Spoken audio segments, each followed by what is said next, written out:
Assalamualaikum warahmatullahi wabarakatuh. Hai guys, teman-teman, berjumpa lagi dengan saya Ibu Rida di channel YouTube yang sama ya. Jangan bosan-bosan ketemu saya ya di channel YouTube Rida Sang Juara. Kali ini kita masuk pada pertemuan ke-12 ya.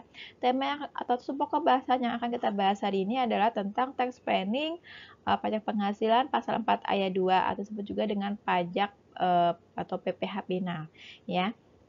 PPh Pinal dalam konteks pasal 4 ayat 2 ini adalah pajak yang dikenai atas beberapa jenis, diantaranya adalah ada yang namanya bunga deposito ya kan, kemudian bunga tabungan, kemudian obligasi, kemudian hadiah, undian, kemudian saham ya kan, transaksi derivatif, kemudian jasa konstruksi, pengalihan hak atas tanah dan bangunan, sewa tanah atau bangunan. Nah, itu juga semuanya masuk ke dalam pajak pinal ya.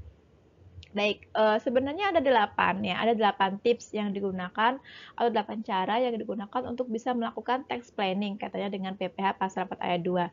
Yang pertama, teman-teman harus bisa mencermati objeknya ya, objek dan tarifnya. Kemudian yang kedua, teman-teman harus bisa mengetahui kapan dilakukan saat pemotongan dan siapa pemotongnya ya.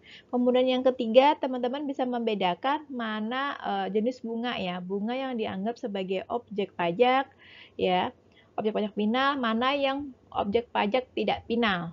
Kemudian bisa membedakan tentang hadiah ya, hadiah ini jenisnya juga sama, apakah dia sebagai objek PPh pinal atau dia objek PPh tidak pinal atau dia merupakan non objek pajak. Nah, harus bisa membedakan itu. Kemudian yang berikutnya, nomor 5, memahami permasalahan transaksi kaitannya dengan pengalihan tanah dan atau bangunan. Kemudian berikutnya bisa mencermati permasalahan tentang persewaan tanah ya, persewaan tanah dan atau bangunan.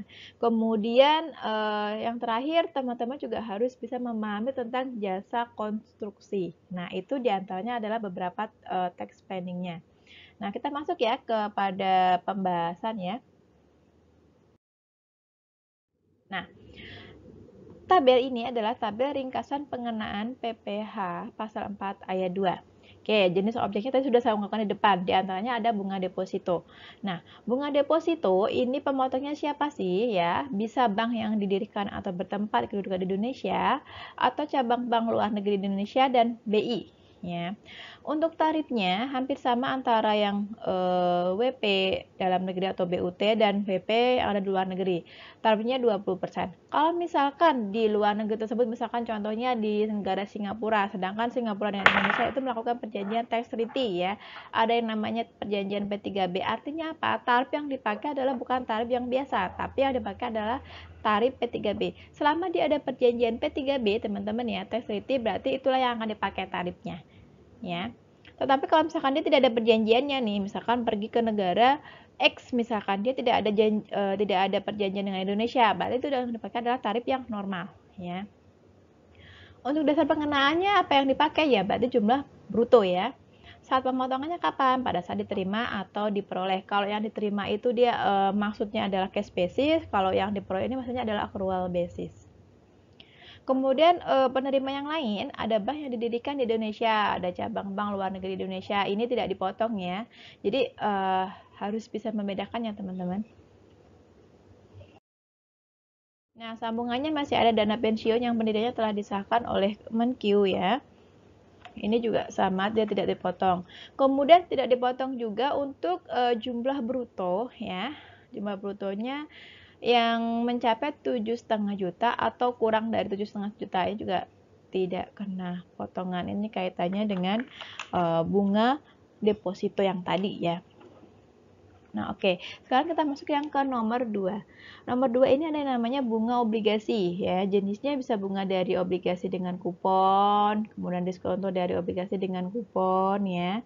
Diskonto dari obligasi tanpa bunga, bunga dan atau diskonto dari obligasi ya. Untuk lanjutannya nanti saya bahas. Baik, masuk ke yang A dulu. Bunga dari obligasi dengan kupon. Nah, penerbitnya pemotongnya siapa? Pemotongnya adalah penerbit obligasi itu sendiri atau kustodionnya. Untuk penerima penghasilannya ya dalam WP dalam negeri ya, dan BUT itu 15% tarifnya.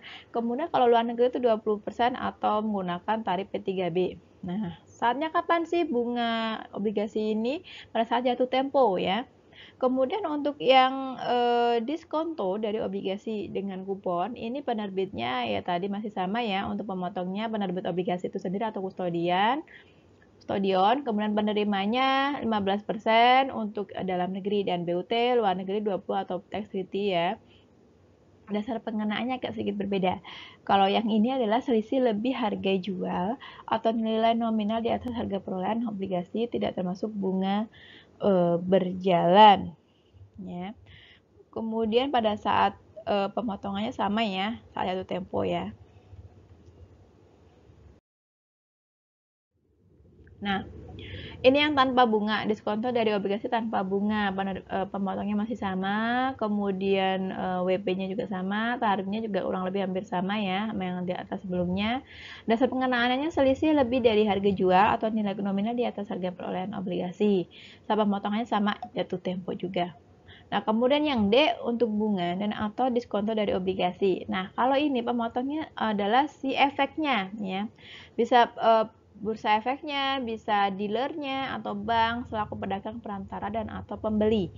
Kemudian wajib atau penerima penghasilannya siapa? Wajib pajak reksadana yang terdaftar pada Badan Pengawas Bapepam ya. Kalau sekarang OJK, untuk tarifnya beda ya teman-teman ya. Ada yang 0% apabila dia jumlah brutonya untuk tahun 2009 sampai 2010, 5% untuk jumlah bruto untuk tahun 2011 sampai 2013, dan jumlah bruto untuk tahun 2014 dan sampai sekarang itu masih menggunakan 15%. Ya dilakukan pada saat kapan ya? Pada saat langsung transaksi tersebut langsung dipotong. Ya. Kemudian yang ketiga ada surat utang negara, suka dikenal dengan namanya SPN ya. Penerbit berarti pemotongnya adalah penerbitnya sendiri SPN-nya atau mungkin kustodian. Penerimanya sama, tarifnya 20% semua ya. Oke, 20% atau tarif P3B. Salah satu tempo untuk saat pemotongannya. Kemudian untuk yang broker atau bank selaku pedagang perantara maupun selaku pembeli, ini kurang lebih sama ya, sama diterima di pasar sekunder ya. Kalau yang untuk efek ini diterima di pasar sekunder. Yang keempat, kita bahas tentang bunga simpanan yang dibayarkan oleh koperasi kepada koperasi orang pribadi. Teman-teman jangan sampai lupa, ini sering sekali keluar ya, bunga simpanan yang dibayarkan oleh koperasi kepada anggota koperasi orang pribadi. Jadi ceritanya koperasi itu memberikan bunga simpanan kepada siapa? Kepada WP orang pribadi. Nah, memotongnya berarti ya koperasinya sendiri, kemudian penerima adalah anggotanya. 0% tuh apabila dia di bawah 240.000 ya. Kalau misalkan di atas berarti dia sudah masuk ke kategori 10% tarifnya ya. Pembagian tarifnya sudah berbeda. Saat kapan dipotongnya? Pada saat dilakukan pembayaran. Kemudian nomor 5, hadiah nih. Misalkan teman-teman suka sering memperoleh hadiah ya, hadiah undian nih. Yaitu hadiah dengan nama dan dalam bentuk apapun yang diberikan melalui undian ya. Jadi ada proses pengorbanan, ada harus diundi dulu. Nah, pemotongnya siapa? Pemotongnya berarti yang menyelenggarakan undian ya. Pihaknya berarti yang menerima, pihak yang berhak. Tarifnya 25% teman-teman. Jadi misalkan teman-teman ini memperoleh undian ya, memperoleh hadiah dari proses undian. Nah, teman-teman harus bayar pajaknya 25% ya. Dasarnya dari mana? Dari jumlah bruto nilai hadiah yang dibayarkan atau nilai pasar hadiah berupa natura atau kenikmatan yang diserahkan. Saat pemotongnya sebelum hadiah undian dibayarkan atau diserahkan kepada yang berhak. Jadi sebelum teman-teman memperoleh hadiah itu teman-teman bayar kewajiban pajaknya dulu nih 25% dari total misalkan 1 juta. Ya kan? Nah, 25%-nya itu teman-teman bayar dulu, baru teman-teman memperoleh hadiahnya kalau misalkan bentuknya nominal. Kalau misalkan dia bentuknya mobil, Bu, nah ya berarti teman-teman harus bayar tetap sama, bayar dulu yang 25%-nya, mobil baru diterima setelah teman-teman membayar pajak gitu. Kemudian yang nomor 6, transaksi saham dan sekuritas lainnya ya. Pemotongnya berarti ya penyelenggara bursa efeknya. Kemudian penerimanya sama ya, orang pribadi atau badan yang melakukan transaksi penjualan saham di bursa efek. Nah, untuk tarifnya sendiri 0,1% ini untuk saham non pendiri ya. Kalau 0,6 untuk saham pendiri. Dasarnya jumlah bruto ya, jumlah bruto nilai transaksi penjualan. Kemudian pada saat pemotongan itu adalah pada saat terutang untuk setiap transaksi penjualan saham ya. Nah, ini tabungannya. Jadi dia 0,6% untuk yang ini ya. Kalau yang tadi kan 0,1. Oke, ini adalah referensinya. Untuk transaksi derivatif yang diperdagangkan di bursa. Nih, teman-teman, ini tidak masuk ya. Kategori strip ini bisa dibuka di peraturan pemerintah ya. PP nomor yang terbaru adalah tahun 2009 sampai 2011 ya. Ini dia strip artinya tidak dikenakan. Kemudian transaksi penjualan saham atau pengalihan penyertaan modal pada perusahaan pasangannya yang diterima oleh perusahaan modal Ventura. Nah, ini pemotongnya nggak ada ya. Nggak dipotong maksudnya. Kemudian penerima penghasilannya siapa? Perusahaan modal Venturanya, tarifnya 0,1% ya dari jumlah bruto nilai transaksi penjualan saham atau pengalihan penyertaan modal. Pada saat sih tidak dipotongnya ya pada saat terutang ya. Oke. Nah, ini tadi sambungannya. Nomor 9 kita masuk pengalihan hak atas tanah dan bangunan. Jadi kalau modelnya dia pengalihan, hati-hati dengan yang namanya pajak final ya. Pemotongnya tidak ada, tapi tetap bayar tarif ya.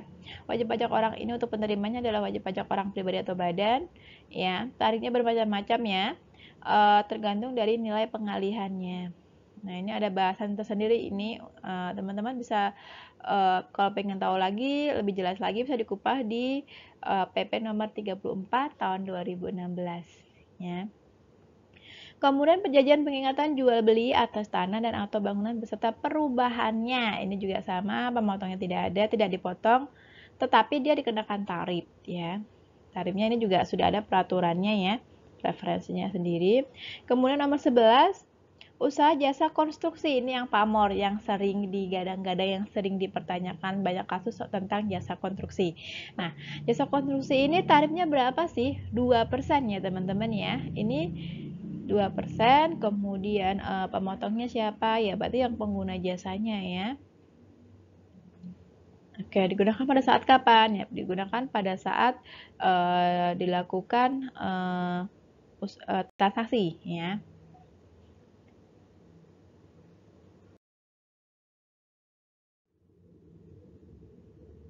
Nah, oke baik. Untuk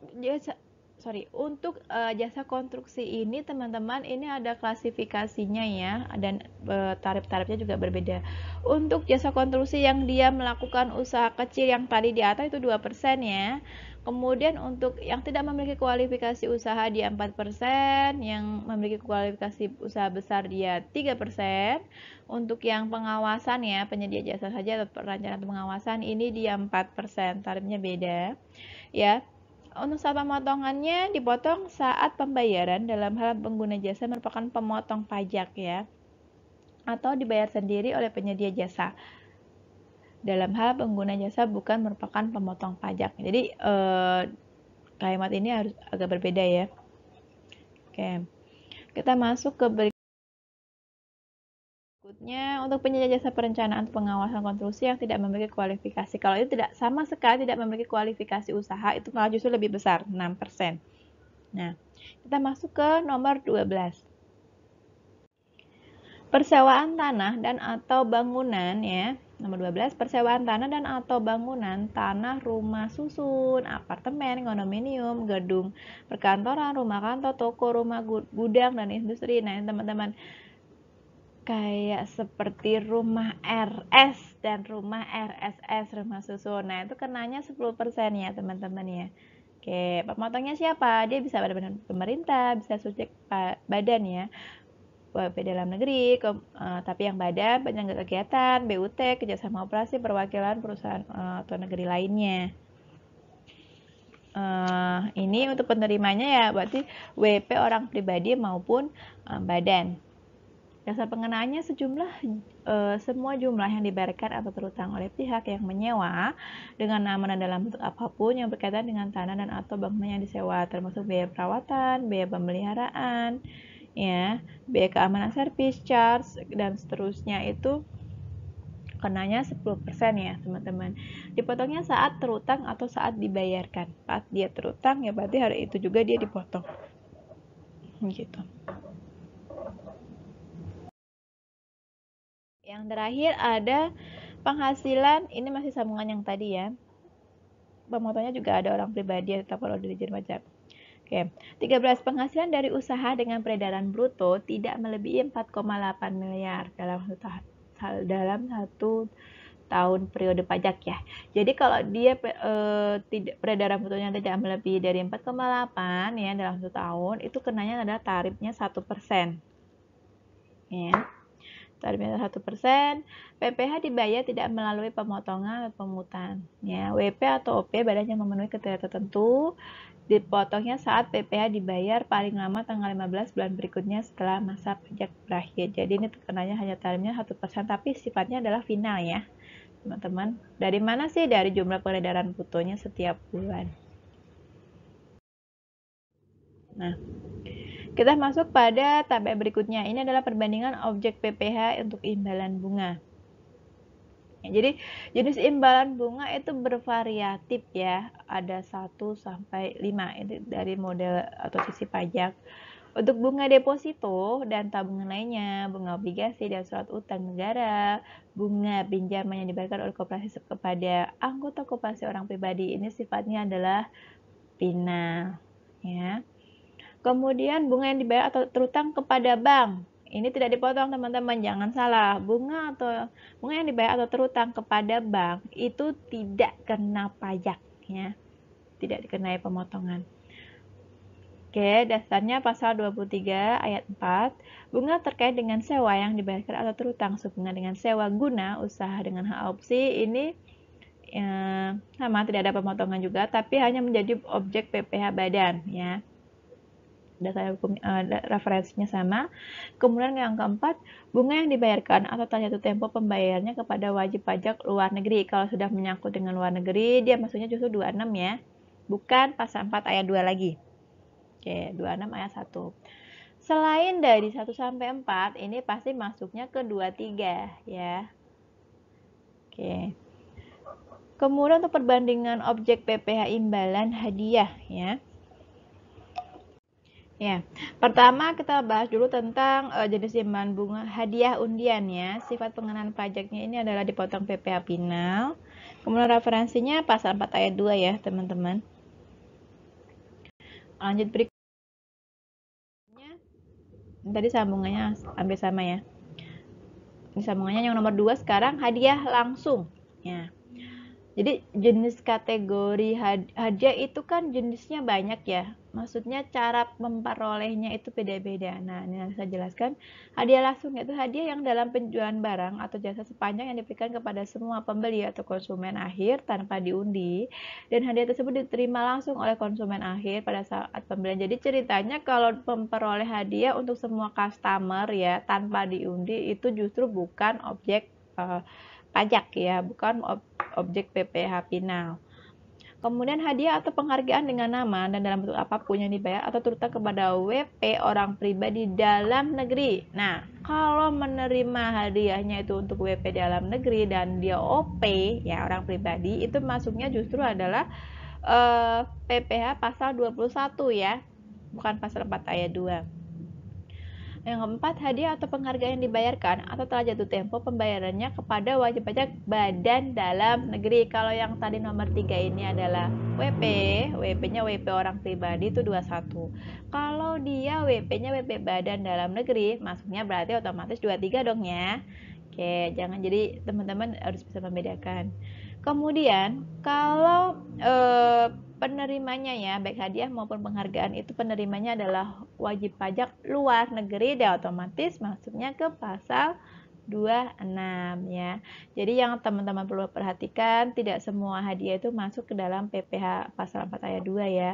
Dilihat dulu hadiahnya hadiah modal yang bagaimana, cara memperolehnya bagaimana ya, apakah dia diundi secara langsung atau tidak, kemudian penerimanya siapa ya, penerima penghasilan penerima hadiahnya siapa, apakah dia WP orang pribadi, apakah dia WP orang pribadi dalam negeri atau WP orang pribadi badan dalam negeri, ataukah dia wajib pajak luar negeri ya, karena beda-beda. Oke, kemudian dasar peraturan PPh atas pengalihan hak atas tanah dan bangunan ya. Oke.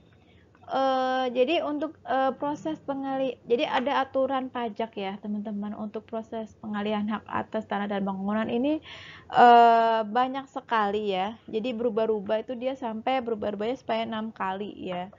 Dari tahun 85 sampai dengan 2016. Ini pertama kali mulainya 85. Nah, sampai ke 2016, 7 kali, sorry, 7 kali, ya, antara 6 sampai 7 kali perubahannya. Nah, ini yang dipakai sampai sekarang, mulai 7 September 2016, 30 hari sejak diundangkan. Jadi ini yang terakhir ya, PPh atas penghasilan dari penghasilan atas tanah dan bangunan, dan PPJB ya, atas tanah dan atau bangunan beserta perubahannya. Ini tanggalnya ada tanggal 8 Agustus 2016. Jadi kaitannya dengan pengalihan hak atas tanah dan bangunan, pakailah peraturan yang terbaru yang ini ya, 2016. Nah, kita masuk kepada rincian objek dan non-objek atas penghasilan hak atas tanah dan bangunan. Ya. Oke. Nah, ada yang namanya objek pajak, ada yang namanya objek PPh pasal 4 ayat 2, ada yang namanya non-objek PPh pasal 4 ayat 2 ya. Kita bahas dulu untuk yang objek. Objeknya banyak ya, ada pengalihan hak atas tanah dan bangunan ya. Ini jenisnya lagi, sub-subnya banyak. PPh final dikenakan atas pengalihan hak atas tanah dan bangunan, yaitu pengalihan yang diterima atau diperoleh pihak yang mengalihkan hak atas tanah dan bangunan melalui prosesnya bisa dari penjualan, kemudian tukar menukar, pelepasan hak, penyerahan hak, lelang, hibah, waris, secara lain seperti antara para pihak. Nah, ini juga masuk ke dalam objek PPh pasal 4 ayat 2. Kemudian yang kedua, nilai pengalihan hak atas tanah dan bangunan adalah, nah ini. Jadi untuk nilainya bagaimana, nominalnya, penghitungannya. Nah, nilainya berdasarkan keputusan pejabat yang berwenang dalam hal pengalihan. Nanti bisa notaris ya, PPAT, atau mungkin dari nilai dari hasil lelang kalau dia lelangkan. Kemudian ini nilai yang seharusnya diterima atau diperoleh dalam hal pengalihan hak atas tanah dan bangunan dilakukan melalui jual beli yang dipengaruhi hubungan istimewa. Ini misalkan ada anak, ada induk misalkan ya. Atau mungkin kondisinya nilai yang sesungguhnya diterima atau diperoleh dalam hal pengalihan hak atas tanah dan bangunan dilakukan melalui jual beli yang tidak melalui hubungan istimewa. Ini juga bisa kan kasusnya. Atau yang nilai yang seharusnya diterima atau diperoleh berdasarkan harga pasar. Nah, jadi tergantung ya, tergantung dari posisi dan situasinya. Kita bisa melihat nilainya, nilai yang diakui itu dari mana, apakah dari hasil lelang, apakah dari hubungan istimewa, dan seterusnya. Ini ada ya. Oke. Kemudian yang kedua, masuk perjanjian, ini juga masih berkaitan dengan objek pajak ya, nomor 2 ini. Perjanjian pengikatan jual beli dan atas tanah dan atau bangunan beserta perubahannya. Nah, pertama, PPh final dikenakan atas jumlah bruto perjanjian pengikatan jual beli dan atas tanah dan bangunan beserta perubahannya, yaitu pihak penjual yang namanya tercantum dalam perjanjian pengikatan jual beli pada saat pertama kali ditandatangani. Kemudian yang B, pihak pembeli yang namanya tercantum dalam perjanjian pengikatan jual beli sebelum terjadinya perubahan atau adendum perjanjian pengikatan jual beli atas terjadinya perubahan pihak pembeli dan perjanjian pengikatan jual beli tersebut. Nah, yang nomor 2, jumlah bruto perjanjian pengikatan jual beli atas tanah atau bangunan beserta perubahannya, itu nilainya sesungguhnya yang diperoleh atau nilai yang seharusnya diterima atau diperoleh dalam hal pengalihan ya, atau yang bangunannya dilakukan melalui pengalihan yang melalui hubungan istimewa. Jadi kalau yang A ini tidak melalui hubungan istimewa, kalau yang B ini melalui hubungan istimewa. Nah, gitu. Jadi kita lihat dulu ya kondisinya. Kemudian kalau yang tadi kita sudah bahas tentang objek PPH, sekarang kita masuk dalam non-objeknya. Non-objeknya juga banyak ya, teman-teman. Ada 7 sub. Ini baru 2. Yang pertama, pengalihan hak atas tanah dan bangunan yang dilakukan oleh orang pribadi yang mempunyai penghasilan di bawah PTKP. Nah, kalau dia penghasilannya itu di bawah PTKP dan kurang dari 60 juta per tahun, dan itu bukan merupakan jumlah yang pecah-pecah, itu merupakan non-objek ya. Kemudian hibah yang diberikan kepada siapa? Ada yang ini dari keluarga saudara, badan keagamaan, pendidikan, sosial, koperasi, orang pribadi yang menjalankan usaha mikro dan makro, ya, yayasan, dan sosial, dan seterusnya itu tidak kena objek pajak atau non objek pajak. Kemudian hibah juga sama. Hibah untuk siapa? Oleh badan. Kepada untuk siapa? Badan keagamaan. Kalau misalnya kita menghibahkan untuk kepentingan keagamaan, atau mungkin kita menghibahkan ya untuk pendidikan ya misalkan, atau mungkin badan sosial, itu tidak kena pajak ya teman-teman. Kemudian warisan juga sama, tapi ini warisan berupa tanah dan bangunan. Pengalihan harta berupa tanah atau bangunan oleh badan dalam rangka penggabungan, peleburan dan pemekaran, ini juga tidak kena ya, ini bukan non objek. Kemudian pengalihan harta berupa bangunan oleh orang pribadi atau badan yang melakukan penjajian bangun serah guna atau BOT yang nanti akan dibahas di pasal 15 ya. Ini juga bukan objek pajak. Kemudian pengalihan harta berupa tanah dan bangunan oleh orang pribadi atau badan yang tidak termasuk subjek pajak. Nah, ini juga bagian dari non objek pajak. Jadi jenisnya ada banyak ya untuk yang non objek. Nah, oke. Tarif dan dasar pengenaan PP atas pengalihan hak atas tanah dan bangunan. Nah, jadi untuk pada saat itu untuk penentuan tarif itu berubah-berubah ya, teman-teman ya. Suka berubah, itu yang menandakan bahwa peraturan pajak itu tidak konsisten. Tetapi tidak konsistennya ini bukan berarti dia negatif, tidak ya, karena tujuannya dia baik sebenarnya. Untuk yang pertama, untuk meningkatkan kepatuhan WP sebenarnya. Kemudian untuk kepastian hukum juga, dia dirubah itu juga berdasarkan kondisi yang ada di lapangan ya, disesuaikan begitu. Kemudian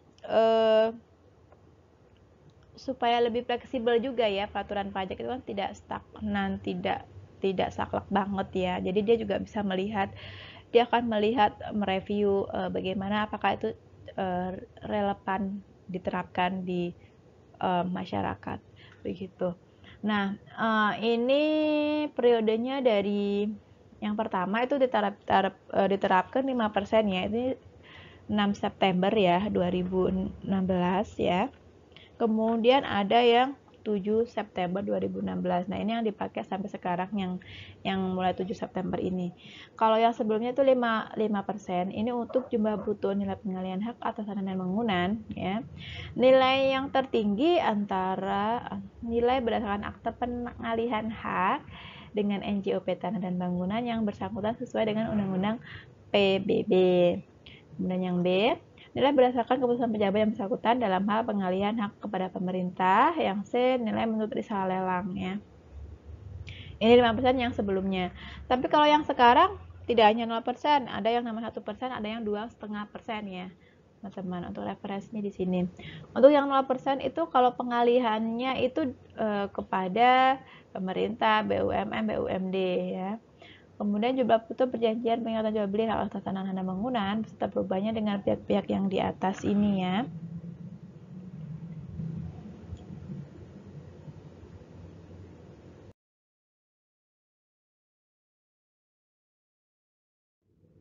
Nah, kemudian yang 1%. Nah, 1% ini jumlah bruto ya. Jumlah bruto nilai pengalihan hak atas tanah dan bangunan berupa rumah RS dan rumah RSS. Nah, ini lebih spesifik ya teman-teman. Jadi untuk rumah RS maupun RSSS ini tarifnya adalah 1% berdasarkan peraturan 7 September 2016 ya. Ini pasal 2 PP-nya 34 2016. Kemudian untuk jumlah brutonya perjanjian pengikatan jual beli hak atas tanah beserta perubahannya untuk objek RS dan atau RS dan subjek seperti di atas ini maksudnya. Kemudian ada lagi tarifnya berbeda, 2,5%. Itu manakala selain yang tadi di atas ya. Maksudnya 2,5% lebih tinggi.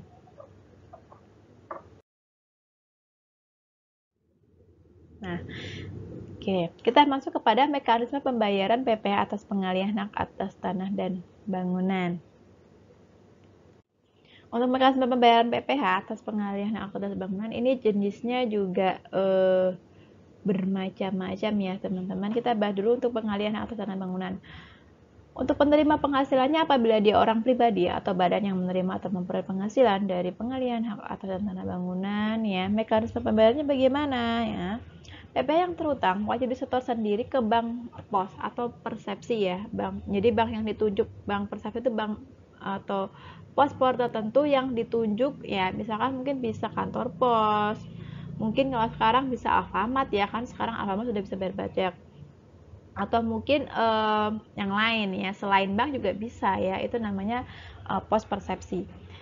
Sebelum akte keputusan kesepakatan atau risalah lelang atas pengalihan hak atas tanah dan bangunan ditandatangani oleh pejabat yang berwenang. Kemudian yang kedua, orang pribadi atau badan yang menerima atau memperoleh penghasilan jual beli atau tukar menukar hak atas tanah bangunan kepada pemerintah. Nah ini dipungutnya yang mengut ada pemungutannya ya, dipungut oleh bendahara pemerintah atau pejabat yang melakukan pembayaran atau pejabat yang menyetujui tukar menukar. PPh tersebut wajib disetor ke bank atau pos persepsi yang sebelum melakukan pembayaran kepada orang pribadi atau badan yang berhak menerimanya. Jadi bayar dulu pajaknya baru menerima penghasilannya ya. Oke, yang ketiga ada yang namanya pengembang atau disebut juga kalau kita kan bahasa sekarang kerennya adalah developer ya, orang pribadi atau badan yang menerima atau memperoleh penghasilan dari penghasilan hak atas tanah dan bangunan. Pelunasannya nanti akan dibahas di berikutnya ya. PPh terutang pada saat diterima sebagian atau seluruh pembayaran atas pengalihan hak atas tanah bangunan. PPh dihitung berdasarkan jumlah setiap pembayaran termasuk uang muka. Jadi ini include ya teman-teman, ada uang muka, ada bunga, pungutan, pembayaran tambahan lainnya. PPh wajib disetor ke bank persepsi ya, paling lama tanggal 15 ya, bulan berikutnya.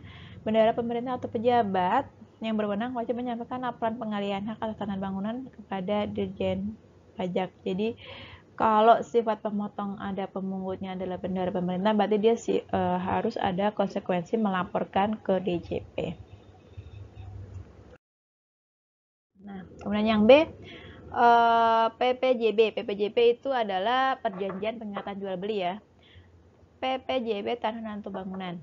Orang pribadi atau badan yang merupakan pihak pembeli dan namanya tercantum dalam perjanjian PPJB sebelum terjadi perubahan atau adendum atas PPJB tersebut. Nah, mekanisme pembayarannya, pelunasan PPh yang terutang atas penghasilan dari perubahan perjanjian pengingatan jual beli atas tanah dan bangunan dilakukan melalui penyetoran sendiri. Nah, pihak penjual hanya menandatangani perubahan atau adendum PPJB. Jadi kalau misalkan konteksnya dia ada perubahannya, kepada dibuktikannya bahwa kewajiban PPh telah dipenuhi dengan menyetorkan fotokopi SSP-nya. Jadi pada saat menyetorkan itu juga apa sih yang dilengkapi, yang dibawa ya berarti SSP ya teman-teman surat setoran pajak. Semuanya seperti itu untuk PPh final.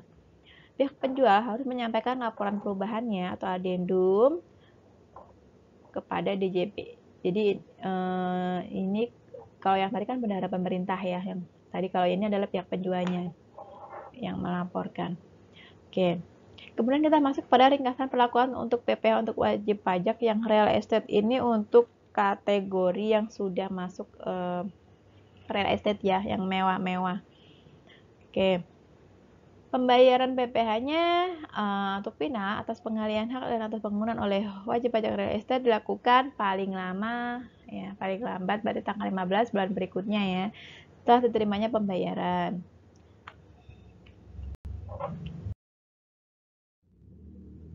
Kemudian dibayarnya ya sebelum diterimanya adalah sebelum akte keputusan perjanjian kesepakatan atau risalah lelang atas pengalihan ditandatangani oleh pejabat yang berwenang. Kemudian yang kedua, penentuan nilai bruto pengalihan. Ya, kalau yang ini, nilai pengalihan hak atas tanah dan bangunan oleh wajib pajak real estate adalah nilai yang tertinggi ya antara nilai berdasarkan akte pengalihan atas tanah dan bangunan dengan NJOP tanahnya. Jadi ini ada pemakaian nilai yang tertinggi. Oke. Kemudian jumlah bruto nilai pengalihan hak atas tanah dan bangunan yang tertuang dalam akte adalah jumlah bruto nilai pengalihan yang sebenarnya sesuai dengan kejadian. Jadi yang real pada saat itu terjadi berapa ya berarti itu ya. Kemudian dalam hal diketahui berdasarkan data atau kejadian sebenarnya jumlah bruto nilai pengalihan menurut akte pengalihan maupun NJOP tanah dan atau bangunan yang bersangkutan lebih rendah dari jumlah bruto nilai pengalihan sebenarnya, besarnya PPh dihitung dari jumlah bruto nilai pengalihan yang sebenarnya. Ini meskipun nanti ada perbandingan dari nilai NJOP, tetap yang dipakai adalah nilai yang sebenarnya, nilai pengalihan yang sebenarnya yang pada saat itu diakui. Kemudian yang ketiga ada transaksi pengalihan oleh kantor cabang WP Real Estate. Dalam hal pengalihan hak atas tanah dan bangunan dilakukan di cabang. Pembayaran PPh dan penyampaian SPT masa Pasal 4 ayat 2 atas penghasilan tersebut dilakukan oleh cabang ya.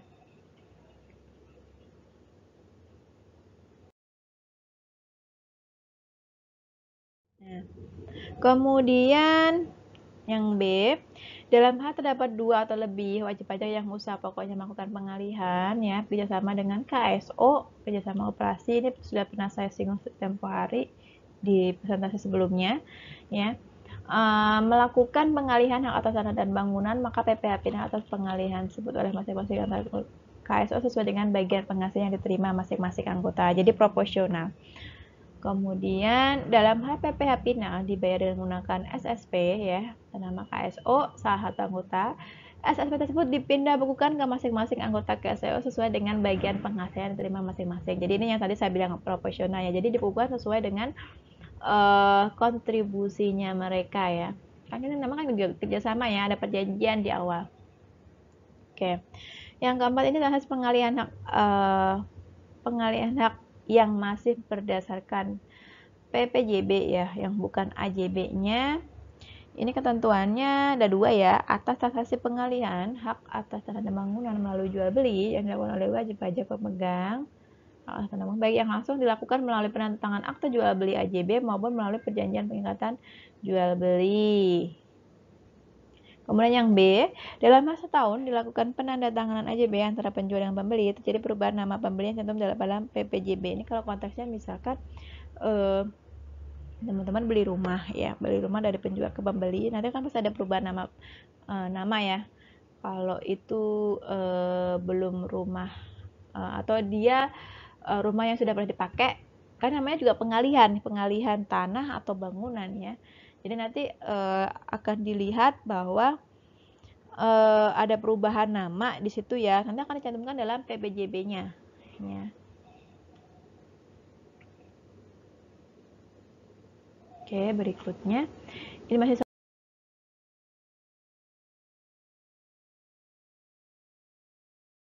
yang tadi ya.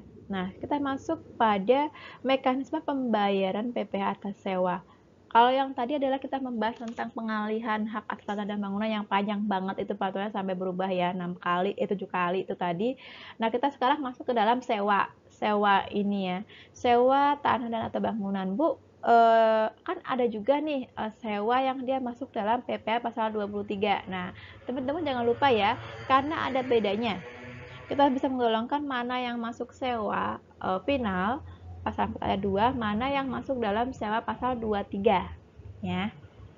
Baik, saya akan bahas dulu yang pertama ada penyewa sebagai pemotong ya. PPh yang terutang wajib potong oleh penyewa dalam hal penyewa adalah berarti penyewanya ini bisa jadi misalkan badan pemerintah, subjek badan dalam negeri, penyelenggara kegiatan, BUT, kerjasama operasi atau KSO, perwakilan luar negeri, orang pribadi ditetapkan oleh DJP yang ditunjuk ya. Ini adalah orang-orangnya yang melakukan pemotongan ya, pemotongan, penyewa pemotong. Kemudian penyewanya sendiri ya, itu berkewajiban untuk apa? Memotong PPh pada saat pembayaran atau terutangnya sewa, kemudian memberikan bukti potong ya. Nah, bukti potong, lalu menyetorkan PPh-nya menggunakan SSP, kemudian melaporkan ke KPP. Selambat-lambatnya tanggal 20. Kalau untuk SSP-nya sendiri itu tanggal paling lambat adalah tanggal 10 bulan berikutnya. Tetapi kalau dilaporkan itu tanggal 20 bulan berikutnya. Jadi teman-teman jangan salah ya, disetor sama dilapor itu berbeda. Kemudian yang nomor 2, penyewa bukan sebagai pemotong. Nah, kalau yang tadi kan penyewanya itu dianggap dia sudah otomatis sebagai pemotong, kalau ini tidak sebagai pemotong. Jadi dia hanya menyewa saja. Nah, PP yang terutang wajib dibayar sendiri oleh pihak yang menyewakan dalam hal penyewa adalah orang pribadi atau bukan subjek pajak penghasilan. Pihak yang menyewakan wajib membayar PPh dengan menggunakan surat SSP ya. Bayarnya kemana? Ke bank persepsi atau kantor pos, lambatnya tanggal 15. Jadi ini kalau dia bukan pemotong, tapi kalau dia pemotong otomatis langkah-langkahnya ini. Ya.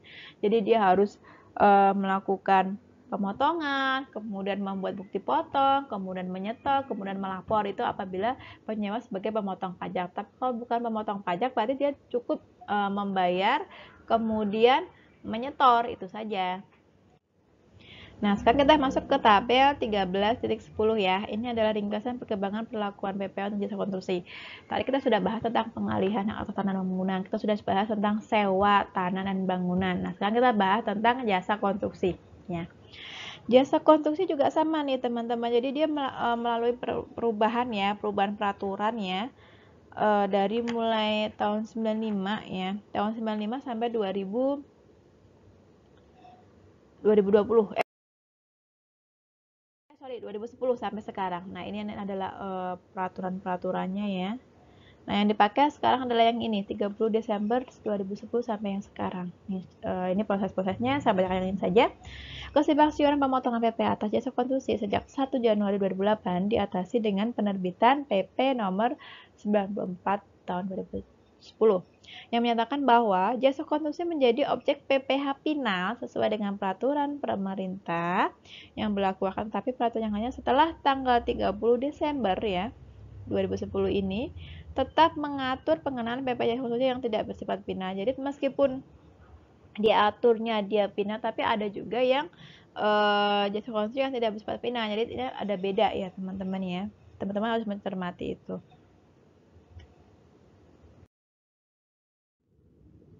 Oke, nah sebelum masuk ke ini perlakuan PP atas jasa konstruksi, tugas teman-teman adalah pertama menemukan keyword dan yang kedua adalah memberikan kesimpulan. Ya, keywordnya apa untuk hari ini? Simpel saja, teman-teman cukup menulis di kolom komentar yang ada di channel YouTube saja, ya. Hashtag 01 jasa konstruksi oke, gitu ya. Oh, dan K-nya besar. Kemudian untuk yang nomor 2, urutan yang nomor 2, cukup tulis hashtag 02 jasa konstruksi oke. Dan seterusnya, itu untuk keywordnya. Nah, kemudian untuk kesimpulannya silahkan teman-teman tulis juga di situ di kolom komentar menggunakan bahasa sendiri ya, bahasa yang mudah dimengerti, tidak harus formal, yang penting bisa dimengerti dan bahasanya adalah bahasa yang sopan. Itu saja untuk pertemuan ke-12 ini ya, yang menggunakan metode asynchronous. Baik, langsung ke gambar 13.31. Ada yang namanya jasa konstruksi. Jadi jasa konstruksi teman-teman dibedakan ya. Ada yang sifatnya dia final, ada yang non final yang tadi sudah saya jelaskan barusan. Kita bahas dulu yang non final. Nah, non final kan ada nih namanya jasa di pasal 23 ya kan. Nah, itu 2% ya.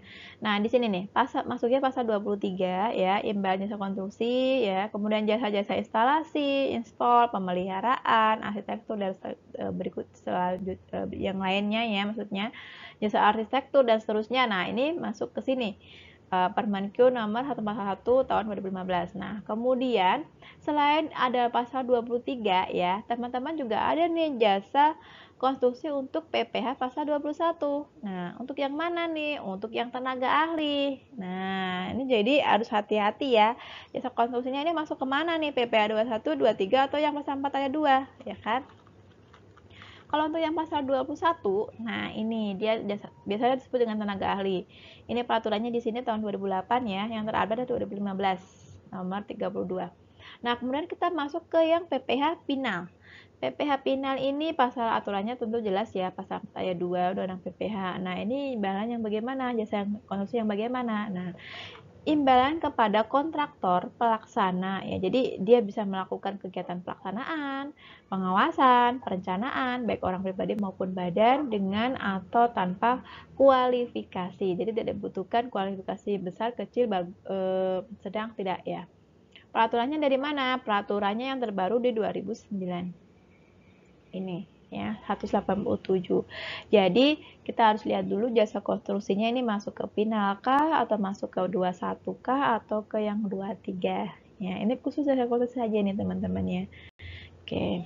Ini dikutip dari Sabtono 2014 halaman 88.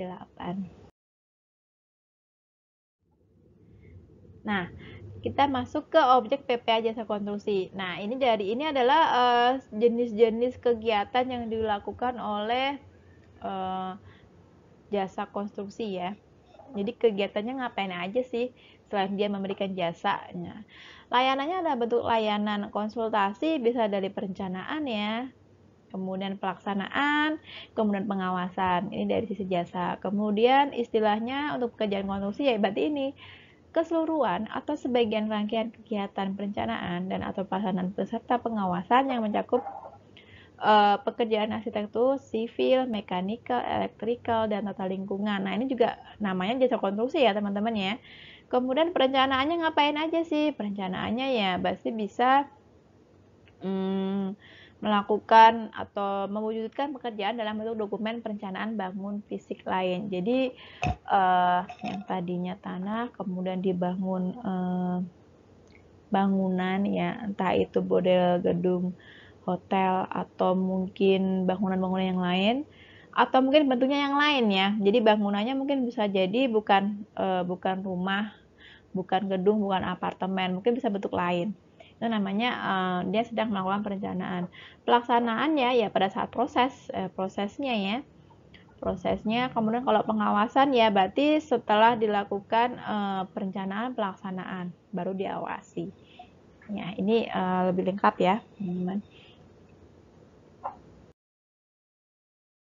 Nah, untuk jenis usaha dan lingkup layanannya yang tadi saya ungkapkan, jadi jenis-jenis kegiatannya apa saja sih di jasa konstruksi itu ada perencanaan, ada pelaksanaan, ada pengawasan. 3 itu poin pentingnya. Nah, jasa sifatnya umum ya, umum, kemudian lingkup layanannya ini macam-macam, ada survei, ada perencanaan umum, studi kelayakan proyek ya, penelitian, riset, manajemen proyek dan seterusnya. Kualitas juga dimasuk dalam lingkup layanan. Klasifikasinya bisa arsitektur, bisa rekayasa atau engineering, bisa penataan ruang, jasa konstruksi lainnya. Ini masuk dalam perencanaan. Kualifikasinya usaha besar, kecil masuk. Kemudian pelaksanaannya ngapain? Ini sifatnya umum dan spesialis ya. Ini juga sama tadi umum dan spesialis.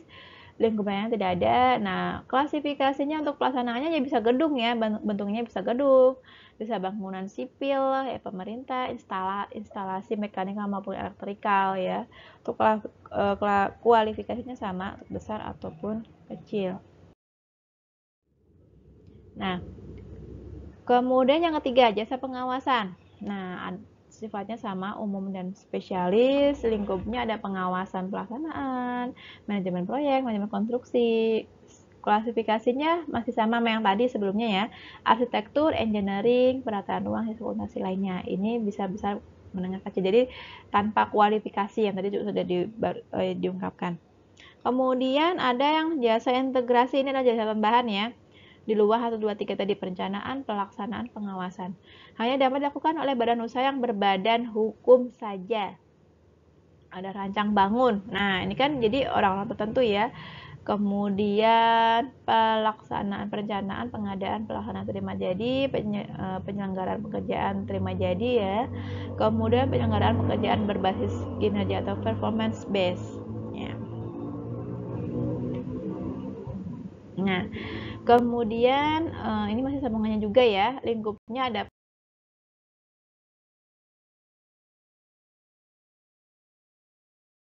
layanan terima jadi atau key project, turnkey project, ada yang namanya performance based, penyelenggaraan pekerjaan berbasis kinerja. Ini juga masuk dalam jasa terintegrasi. Terima kasih. Ya, selesai untuk paparan hari ini di pertemuan ke-12 dengan subpokok pembahasan tax planning pajak penghasilan pasal 4 ayat 2. Oke, untuk keyword dan kesimpulannya silahkan ditulis ya sesuai dengan tadi yang saya udah ngomongkan di depan ya. Keywordnya sudah saya ucapkan di tengah-tengah paparan dari presentasi video ini. Ya, menggunakan kesimpulan dengan bahasa yang sopan. Oke, itu saja teman-teman. Jangan lupa untuk like ya, kemudian subscribe untuk mengikuti video-video saya berikutnya, karena pasti bermanfaat buat teman-teman ya. Tidak hanya mungkin kalau misalkan teman-teman nanti lulus S1, teman-teman bekerja di kantor pajak, kita nggak tahu, atau mungkin nanti teman-teman nanti di hire menjadi koordinator pajak, kita nggak tahu, pasti akan suka mengingat kembali materi-materi perpajakan. Nah, teman-teman bisa mengikuti dengan cara meng-subscribe video Rida Sang Juara. Oke, itu saja ya. Mohon maaf apabila ada kata-kata saya yang kurang berkenan. Saya akhiri, wabillahi taufiq wal hidayah. Wassalamualaikum warahmatullahi wabarakatuh.